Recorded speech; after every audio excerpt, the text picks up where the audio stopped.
Coming up, what's in my dirt? Turning trash into treasure with environmental remediation, developing a unique niche in IBP style PUD projects, and decoding the property theater name. We're turning the mic over to Jacksonville commercial landowner and property theater broker, Sina Venus. But first, a tasty musical treat from one of Jacksonville's very own Firewater Tent Revival.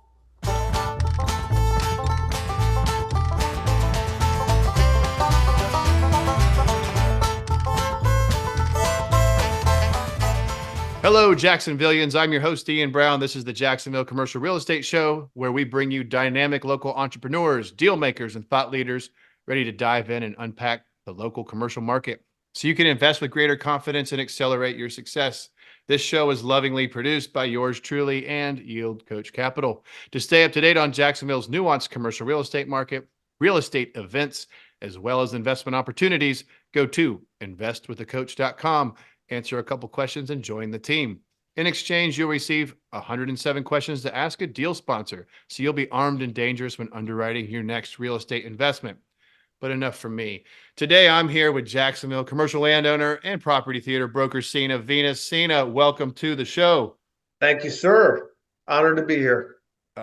We are lucky to have Sina. He's very noisy on social media. He rarely has time to stop moving his thumbs and posting to come on a show like this. So That's right.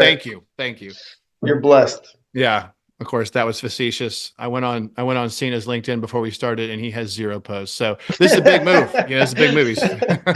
This is on the podcast. Launch. Today is the beginning. That's right. We're gonna get you viral. I love it. All right. So I start with a burning question. Everyone's going to figure out pretty fast that I love this guy, Sina. He and I get along real well. So it's going to be hard for me to stay serious, but we're going to do our best. All right. So my burning question, what's it like to have the coolest name in Jacksonville commercial real estate? Well, I will tell you, usually people think I'm a woman. So that I get a leg up that way. And then when they meet me in person, I sense a little bit of disappointment. They're looking for something a little bit more exotic. You are exotic. It makes it memorable at the very least. People can't spell it or pronounce it, but it's memorable. So you have this name that people can't spell or pronounce or identify to a gender, and right. and then you decided to work. Then you decided to hang your license somewhere where people aren't sure what you do. So that's right. So tell us about property theater. Yes, I love it. You're just stacking keep people guessing. Yeah, keep them guessing. That's right. Well, you've done a good job, and I already know you, and I already know what you do. But I think that the Jacksonville community needs to know what is property theater. Where does that come from? Property theater. So the origin of that and goes back to the principal, Justin Clark. And so he was originally with Skinner Land Development. That there's many factions of Skinners, of course. This was Charlie Skinner. And then when Charlie Skinner retired, he launched his own thing. And a big part of what he was doing and continues to do, we all do at this point, to this date, is kind of this concept of, driving the market virtually and using GIS mapping and other tools from ArcGIS to help do analysis and so on. And so we kind of have it's really just conference room and then, not able to do nice presentations. So the idea was, hey, this isn't just, property brokerage. This is property theater. Join the theater. We even have little things of popcorn that we'll bring out for special clients. That's kind of what it was built on. And then, kind of from there, it's not just brokerage. It's of course consulting and development as well. But that's kind of the origin. So you said something there. You have popcorn for special clients. Special. I have been to your office. And you didn't get any. I received no popcorn. All right. Well, at least I know where I stand. That's right. All right. I could cut it up with you all day. I was waiting for you to say something about this shirt. I put on this shirt. I popped the tag off this shirt 5 minutes before. I got it. I thought it was, I couldn't tell if it was just shimmery or what is the pattern. Is there a pattern? What's going on there? I'm not sure. It is very smooth and silky, kind of like a spandexy polo shirt, and I'd say it kind of mimics like, I don't know, like an animal, maybe like an Okay. alligator. An alligator meets like a tropical plant. I'm not sure, but That's fitting for you. I yeah, think thank that, you. yeah. I'm trying to be Florida man. This is like a Florida man, golf polo. So just coming out of the swamp with this thing. All right. So to be fair, I can't tease you too much on this property theater name. And my company, I named it Yield Coach. And so like clearly I must love having people be confused as well. Because I think one of the most common questions I get, which you probably get with property theater, like, what is it? What do you do? Like, I didn't pick a name that's super obvious with like what service correlates. And when I named it, I actually anticipated it's really what I'm doing, an educational thought leadership component, as well as investment offerings. And although we do have both, that's a little tricky to explain to people sometimes. And then I was like, well, should I rename the company? And I decided no. And here's one reason why. These names over time, it almost doesn't really matter what they are. Right. Like, Yeah. what is PNC? What? And here's a local one, JWB. Love those guys. Had Greg Cohen on our previous iteration of this show with JWB co-founder, but that was actually Jacksonville Wealth Builders. That people used to call them that. I didn't know that. Yeah, Yeah. little Jacksonville real estate trivia there for you. I cannot remember the last time I heard someone say Jacksonville Wealth Builders. They're just JWB and JWB Right. Cares and JWB Capital. And so I'm like, you know what? Maybe we'll just evolve to like YC Capital, something You are unicorn. your brand. People know you. They know what you do. It doesn't matter what it's called, I would imagine. Amen. Amen. We'll rock with that. So I like to think, I won't pigeonhole you. Every guest has a lot more to offer than I try to give you kind of like some talking points as a guest where we can highlight some cool things that I know you've done. With you've done a lot, but there's one thing that you've done that I thought we could jump into is like an anecdote. And I kind of touched on it with that little opening line about Yeah. what's in my dirt, turning trash into treasure. Tell us about give us a story and ideally a takeaway or two Yeah. on that environmental remediation, environmental work you had to do. Kind of where was the site, what you had to do, what did you learn? Sure. So, this was really more inherited. This was some land that my father, along with a very close cousin of his who is a environmental engineer, they had targeted this piece of property in Jacksonville in mid 80s. And the environmental engineer had the foresight to look at it and say, look, this is household trash. This is, construction debris. What they're dumping, what they've dumped here, that I think the dump closed mid 1940s. What they're dumping here, everything, all the contaminants are going to dissipate. It's a good location. Just buy it. We'll sit on it. And so that's what they did. And then, by the time I was, more involved in real estate, it kind of came to the time when it was becoming popular. And, what he had said had come true. There was really no contamination. It was just kind of debris that you had to remove. And so was fortunate enough to really just kind of put together a team that was able to get through that site and do the cleanup. I mean, it was scary. It looked like a bomb went off. I mean, it was absurdly, what's the right way? I mean, it just looked like a disaster zone. And Sina, And where, just for a little context, yeah, where for the audience, where in Jacksonville was it? Roughly how many acres? so this is Phillips Highway and Cypress Plaza Drive. Cypress Plaza Drive is, oh gosh, maybe a half mile south of JTB. And really that area, so from Cypress Plaza Drive down to, I think, Bay Meadows Way, and then east across I-95, and then to Salisbury Road, Pottsburg Creek, that whole area was a dump site back in the 40s, some a little bit newer than that. And so, not only was it a disaster, but it was on, it was like front row right on Phillips Highway, so everybody could see it and complain about it. So it was definitely a scary thing to jump into. I didn't really know anything about it. We were just saying, all right, well, let's give it a shot and see if we could clean it up. Um, and it was very fruitful. And it's kind of, Jacksonville is getting to the time when it's more infill and there just isn't land anywhere. And so these kinds of sites are becoming more popular. In looking at other cities in Florida, it's kind of already happened, that people have seen the value of these types of sites. And again, you have the right team around you, somebody you can trust, somebody can evaluate the site properly. There's no issue in cleaning it up. And on top of that, if you engineer it correctly, you can actually get a lot out of it. You can filter dirt from the trash and use that in your development. So it was a great, not only did it bring value to the land that we own specifically, but it kind of opened some eyes and doors to future opportunities as well. Couple of basic questions. Why can you not develop the site with all the household trash in it? The main reason, really two reasons. So one would be if it's a dump site, you won't get a clean phase one. So without that phase one, you won't get any lending. That is one part of it. And then separate from that is really just more compaction.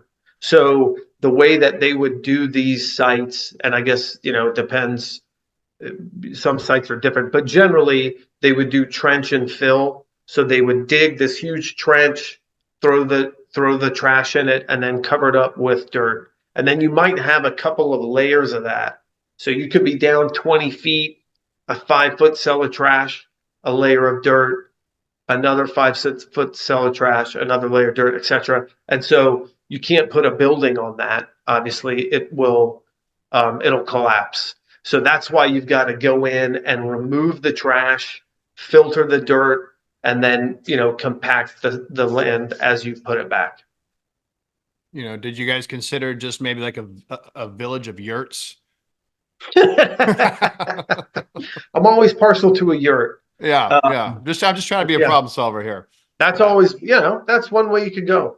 I sold, and I think you might be aware of it. I sold a parcel kind of next to what was Pure Power Sports. You can see it from that's 95 off Salisbury. off Same Salisbury. trash. Yeah. Yeah, so you can see it if you're heading 95 south, you can see it to the left off 95 by Pure Power Sports on Salisbury, or what was Pure Power Sports.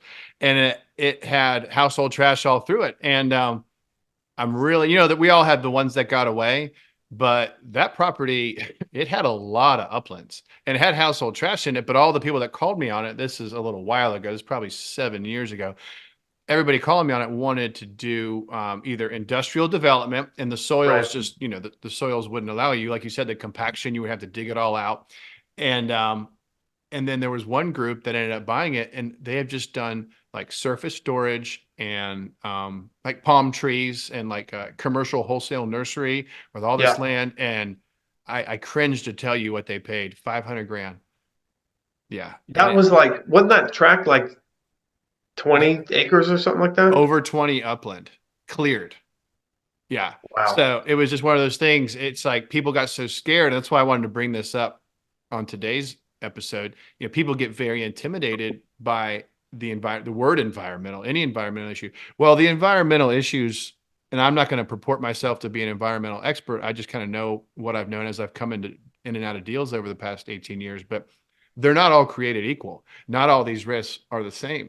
And so I think that what you're telling us, I'm sure there were some lessons learned, but what'd you say earlier? You're like, we're just going to get into it, roll up our sleeves and figure it out. And, being consistent and persistent, and in commercial real estate deal, you can get a lot of things figured out. There aren't a whole lot of like fire drills in commercial real estate.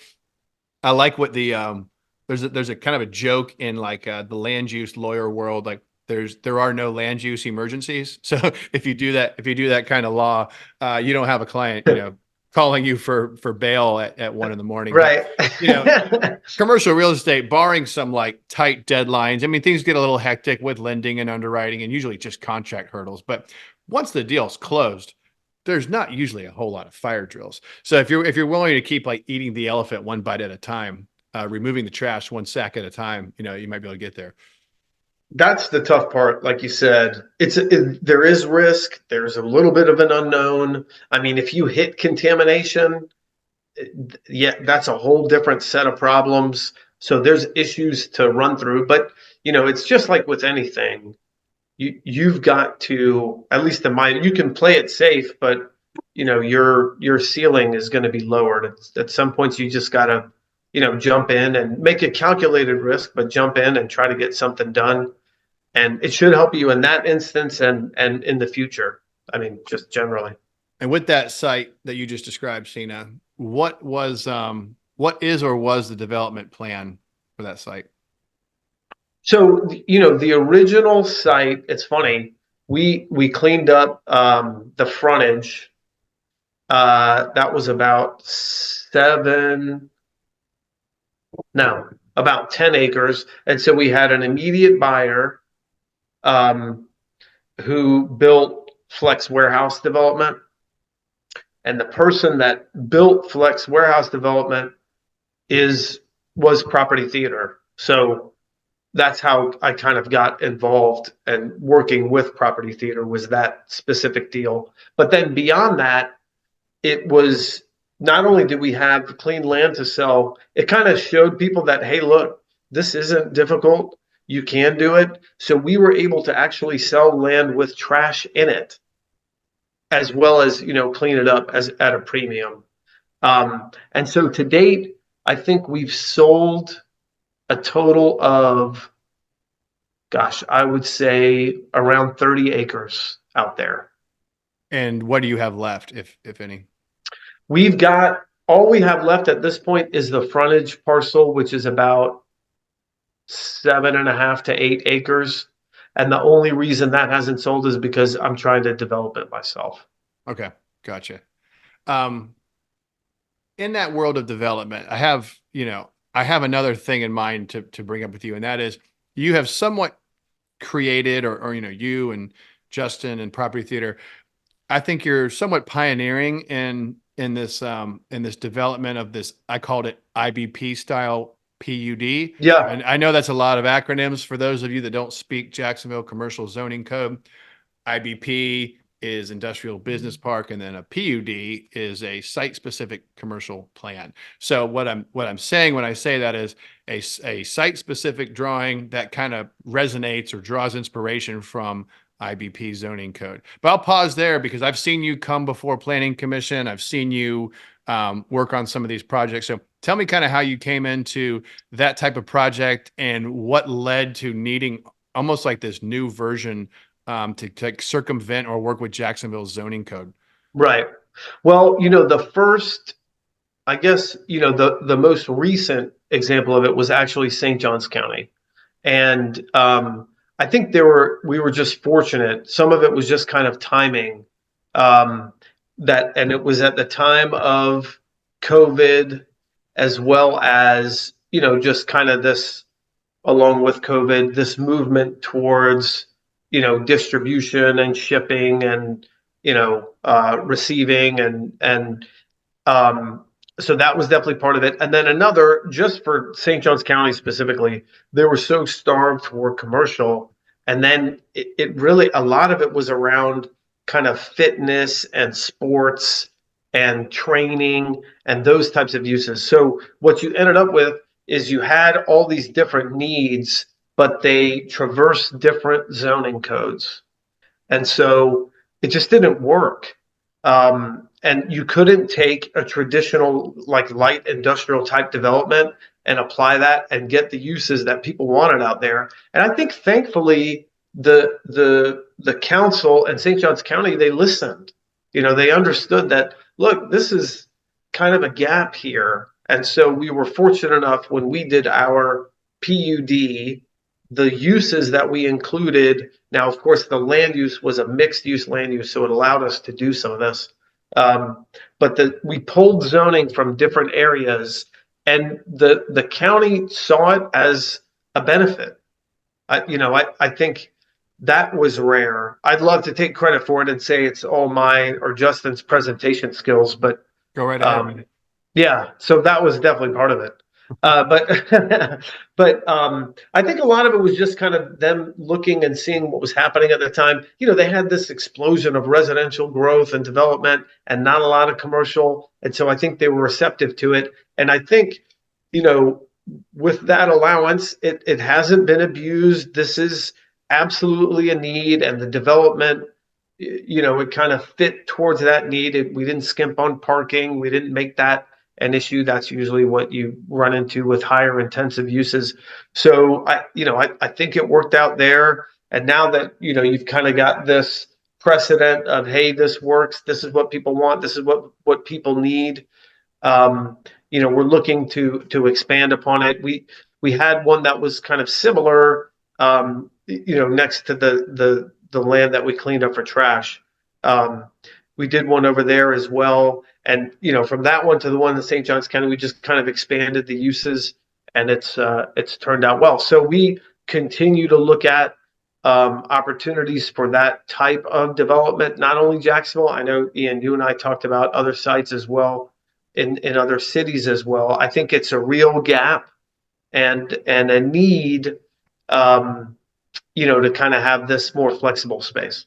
And Sina, where do you end up? Like, where does the rubber meet the road? Where, like, what? Well, let me say it this way: what combination of tenants ends up being problematic? Where it's like, I have some in mind, but I think it'd be better for you to say it. I'll probably just garble it up. But where do you tend to have a problem? Like, let's say I'm building a retail center. I have a problem because I can't put this guy in there, or I have a light industrial flex product, Yeah. but I can't do this in the Jacksonville zoning code, because kind of what you created is this interesting combination of tenants. It makes sense when you see your projects done. I totally get it, but it kind of explain like what you were not able to do and what kind of led to this. So traditionally, those kind of condo USA type developments, green roof, metal buildings, maybe some storefront glass and split face block that you'll see around the city still. Traditionally, those were done in light industrial zonings. And so, you know, that's more specific to like a kitchen and bath guy that has a small showroom and then, you know, just a warehouse in the back. Or, you know, maybe just a little more, you're more your tradesman. I'd say that's kind of what it was built on: AC guys, plumbing, etc.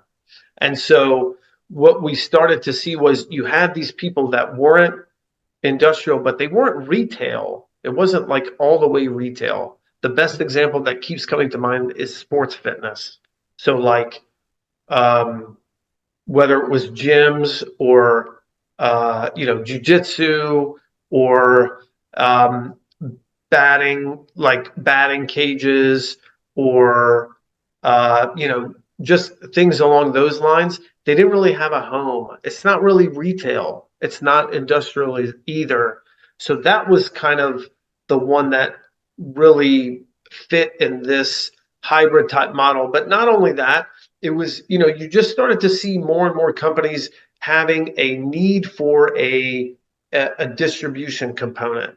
And so part of that was zoning, part of it was the way that we built the parks and having a shared truck well and stuff like that. But um, that's kind of the fitness one is a big one. Yeah. That's probably the best example that I can come up with. The fitness was the one that came to mind. Like when you came before Planning Commission, I think it was a fitness related user that kind of triggered I don't remember in that application if you were looking for a variance or if you were just rezoning it. But I know with your new construction Right. projects, you'll do a PUD that gathers all these uses, and you're having to essentially kind of copy and paste from some of like IBP or retail or IL and start to drag some of these uses over, and maybe you're typing in some new uses as well. And so with that, you know, and I think the gyms, it's funny when you're a commercial real estate guy and you work, like I'm doing jujitsu. This happened at another gym where I used to work at. When the guy who owns the gym realizes you're in commercial real estate, they're always going to want to, it's happened every time. They always want me to start bird dogging, you know, I want to buy a building, or I want to do a second Right. location here, or this lease is about to expire, or, hey, this lease expired 4 years ago, but no one's talked to me. And I'm like, you got a lot of build out in here. You need to either negotiate some term or start looking. And I mean, this stuff's happened so many times. But my point is, like, as I've tried to kind of assist or help consult or place or broker some of these gym users, yeah, they're not that easy to place. Or you have people that have been operating out of bounds. There's Yes. not a ton of enforcement. Right.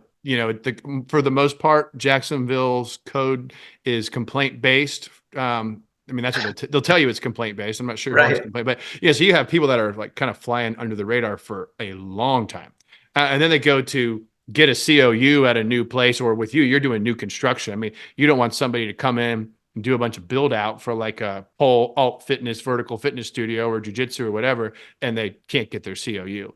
Right. So, but when you look at your finished product, it makes total sense to see this blend of like fitness and gym and light retail, a little bit of showroom distribution. It all makes sense when you see it done. The only, so you have your good neighbor rule, and to date, it's worked fairly well. And so the main thing that you just have to, the best way to guard against the issues as far as mixing all these different types of uses, in my opinion, is parking.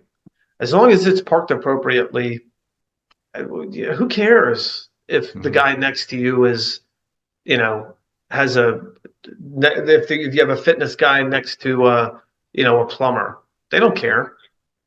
Yeah, the body painting studio next to the florist. Yeah, They there can you go. they can coexist. All right, so I have and I look forward to more of your projects. I know you and I have discussed some potential Appreciate it. sites, and no, I think what you have going, it fits. It hits a need in Jacksonville. I'm sure it hits in other cities, but this show is Jacksonville centric. So I think that your combination of tenant base and the type of project that you build, I think there's a lot of runway there. So Appreciate uh, it. Um, I've been asking this question. I've been fortunate to have more of like the developer, deal maker slash broker community on in recent episodes.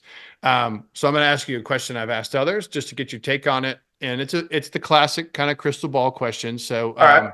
but looking here, we are recording. It's almost February of 24. And what's your thought on 2024? Where do you, commercially, in the world that I'm not asking you to opine on things that are outside of your bailiwick, but Right. within in your world and your kind of core competency, what do you see? What do you see 24 versus what you saw in the go-go days of, maybe 2021, 22 last year versus, going forward. So kind of where we are in your world on that curve. I think in general, you know, there's got to be some sort of correction, but I do think Jacksonville is insulated because of its just plain growth. Um, it's still top three. It's still, between Jacksonville, Tampa, Orlando. That's where everybody's going. I mean, all the reasons, all the different A plus rated schools and, the type of city that it is and so on. And so, yes, there might be somewhat of a slowdown, but I keep hearing that and I don't see it. I don't see land prices going down. I don't see development costs going down, and I don't see development slowing down. So it just continues to go. And I think it's just because people want to live here and they continue to move here in droves. Even the most recent numbers are huge, especially considering, we're only a million, or so people, or less than that, around there. Um, but still, that high growth, I think, is still makes Jacksonville attractive. And I do think rates are going to go down. They're not going to fall off a cliff, but they'll be, slowing down a little bit. So you should be able to get more deals done, just given the financing component as well. Yeah, and the rate thing's a funny. I've been dwelling on that as we've kind of ramped up this Jacksonville podcast. We've had some great guests, and I've asked the same question. And kind of one thing that I'm starting to like deduce is the interest rate itself. It's really like it's more than that. So I guess what I'm getting at is like people don't want to be wrong on a trend. It's not necessarily like, does this rate exactly make my deal pencil out and the rate from a year ago didn't Yeah. pencil out? It's almost like, well, is last year's rate still just creeping, and when does it stop creeping, and what does that mean, and what about all this stuff I don't necessarily know or maybe I don't understand? And so it's almost like this it's like a beacon, or like a homing pigeon, or it's just one of these things where it's like, okay, well, if rates are settling down, let's say a point for conversation purposes in 2024, well, then you kind of just feel like just a little bit of ease, a little bit of confidence, a little bit of movement, a little bit of momentum. Is it necessarily correlated exactly to the basis points and the interest rate on your new mortgage? Honestly, probably not, or certainly not 100%. But Yeah. it has this real symbolic factor. And I did commercial real estate as an appraiser and consultant through mostly appraising commercial real estate through the downturn. A little bit of the go-go days, had a little of that '07, early '08, non-recourse, 90% loan to value, new construction on $50 million Hampton Inns. And Right. I was only in my 20s and I was like, wow, this is commercial real estate.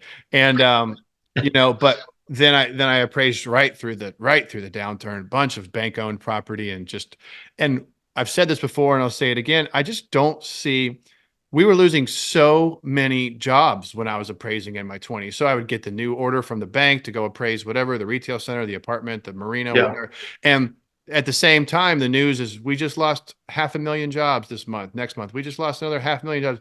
Like, those are not our headlines. And in Florida, to your point, we're picking up net, counting people dying and leaving, over 1,000 people a day in Florida. So, I mean, you have an entire city population coming every year right now. So it's just one of those things. The population, the migration to Florida really helps. And of course, no state income tax. Yes, people wonder, like, can land get any more expensive? Can construction get any more expensive? Can we really, at the end of the day, you can only pay that much for land and construction Right. that equals a rent, whether it's a rent from an individual in an apartment or it's a rent from a business in the form of a lease. Either way, there has to be some discretionary income to push these rents. And that's where you start to wonder, like, are we kind of getting to like a break-even teetering point? I had Shaun Mayberry on the most recent episode, Okay. episode before this. I don't know the episode count, what it's going to be just yet. But I said, he's doing a lot of commercial land with Franklin Street. And I said, what is making your phone ring right now? What are those people calling you on? The land developers. He said, residential development, and that could be townhomes or single family, paired villas, which is fancy talk for duplexes, but not so much multifamily, because the multifamily is so much vertical construction relative to the land. I think those people are starting to kind of. He said he had 12 multifamily contracts, and I think he's got one. I'd have to go back and listen to the episode again that survived or is still on. Doctor. Huh. And then he said retail. He said retail's making his phone ring. So, and we were joking around about, I guess e-commerce and Amazon and online shopping hasn't totally killed the retail sector, because that is making his phone ring as well. So, essentially residential construction, from townhouses off into the low density single family stuff, and retail. And so it kind of reminds me too, like you're talking about your projects. Here you are, there's demand. I have friends that own fitness studios. I know they tell me every time I see them that they want to expand, lease, or buy. Well, if either you develop it and rent it to them, or you do a condo project and sell them their unit, or they go looking for buildings. The revenue of the jujitsu guy, the pole studio girl, the whatever, they're looking for space. They're looking to expand. So it kind of speaks to like the operational strength of the local economy. And that again, going back to that, not to just talk about the flex product at every turn, but those types of groups, your retail, prime retail, not everybody could pay $40 a square foot. And so that's one of the things that these flex products provide as well. You don't have the same type of construction costs, so your lease terms aren't going to be $40. They're going to be, maybe in the 20s. So that allows that type of group to get a retail. It's essentially a retail play, but you're not paying retail numbers. Mm-hmm. No, I totally agree, because you're right. I have a hotel owner colleague of mine. His son and daughter-in-law are looking at like like an IV franchise, and Yeah, I'm calling on like some of the better locations in Jacksonville, and I'm like, oh my God, retail retail leasing rates have gone way up.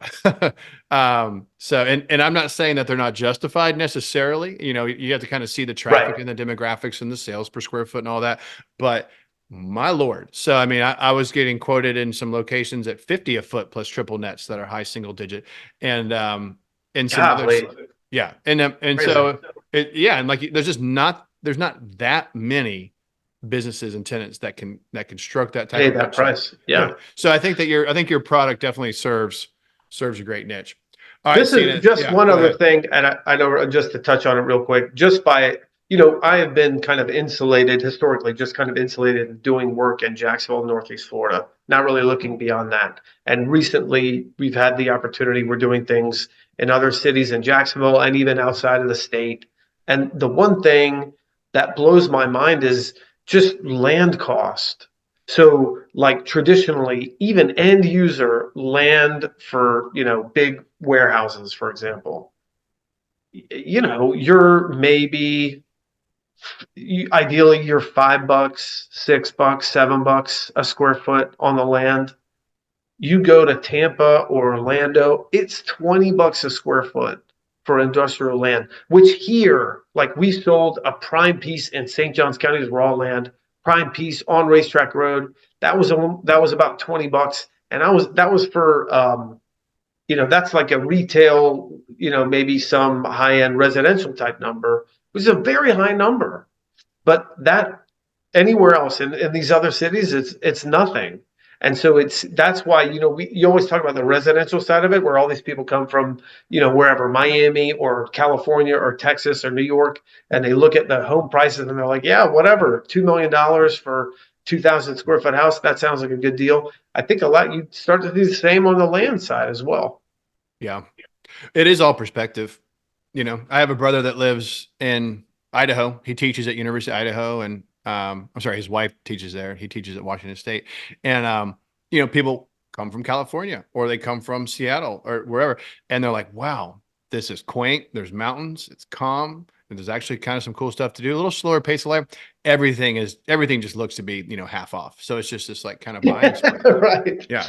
And I think you're right. If you come up from Miami, Right. The Keys are kind of their own animal. They probably deserve like their own podcast. I'm sure they probably already have their own podcast, but like the Keys are their own animal. We used to appraise down there. I can barely explain it. The prices just depart from conventional wisdom and underwriting. But as you move like from like Miami on up, yes, you do start to get some reasonably affordable commercial real estate as you get into Northeast Florida. Yeah. What I love is that we're kind of up here on our own island, not literally, but we don't have a big city that close to us. Like we are Right. really it. If you kind of lump in St. Augustine and Fernandina and kind of Nassau, the greater MSA, you got to get all the way down to Daytona or Orlando, and that's a pretty good buffer.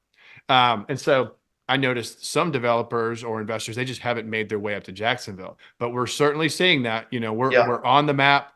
We're definitely on the map with, hotel growth. We're going to have a Four Seasons and a beachside Four Seasons, Pretty we got crazy. Yeah. right. I mean, who would have thought? I appraised hotels in my 20s and early 30s, and the conventional wisdom was Jacksonville could not support a Four Seasons because of the ADR, the Right. room rate required to do a Four Seasons. Jacksonville couldn't support. Here we are. We'll see if it works, but we're about to have one. I mean, the development coming downtown, although it's a little stalled right now, all the multifamily that was built or is coming on right now, and all the additional single family and lower density stuff coming on. So we're still a city very much on a positive trajectory. Oh yeah. So I have colleagues in other parts of the country, and they sing a different tune, and I try not to be like foolishly optimistic, but I'm just not seeing fundamental problems right now down here. Everything still seems to be charging along. Everyone's well employed if they want to be employed.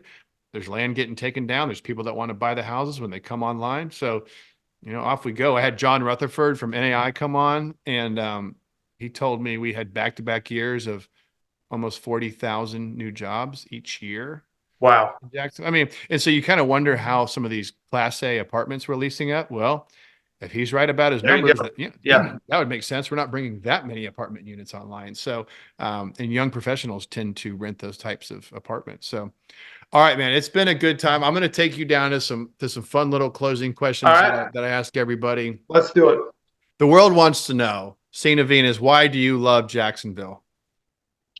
Oh man, I wasn't born here. I was born in Chicago, but we moved here when I was about 5. So I don't remember anything but Jacksonville and pretty much lived here all my life. Didn't go to college too far in Gainesville, but it's just home. Um, and so that's really, I know that's really not the most detailed reason, but it is my home. These are where my friends are. I have the same basic group of friends that I had in high school and just kept that rolling. I live in the same area that I grew up in. And so I love it. I always say it's Jacksonville to the death. I'm going to be here till it's all over. I love it. What is that?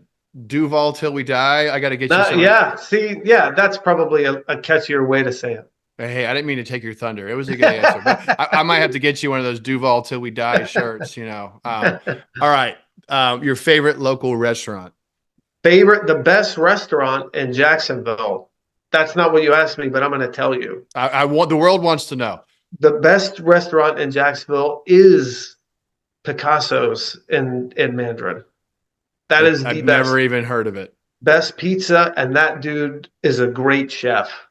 Their steak, I would put up against any other steak, anything. Their ramen, their pasta, all fresh made pasta. That is the best restaurant in Jacksonville. All right, I'm writing that down. All right, cool. We're gonna check it out. I tell you what, this is like kind of my favorite part of the episode because I take notes on all this stuff, or I'll listen to it later, and then I just take my family to all the places you guys talk about. All right, yeah, test it out. Yeah. I had Katie Matora on from Visit Jacksonville, and then she mentioned the Arboretum. We went to the Arboretum like the next weekend. They had this like Night of Lights thing, and anyways, it was awesome. I'm like, I would have never gone. All right, your favorite place in Jacksonville, like a venue, a park, a trail, a location. You may or may not know this about me, but I don't do much of anything. And so my favorite place is my back porch with my smoker and TV and fridge. That's where I like to spend most of my time. It's a wonderful and fair answer. My follow-up question is it open to the public? It's open to you. Okay, it's open I to don't know me. about everybody else, but yeah, it's open to you. I love it. Okay, and lastly, where can people connect with you? Clearly not on LinkedIn. I'm not seeing much activity over here. Yeah. Where can people connect with you? You might have to call or text, to be honest with you. You can always email me at Sina@propertytheater.com. That's SINA @propertytheater.com. Or you can always call my cell or text my cell 904-704-0296.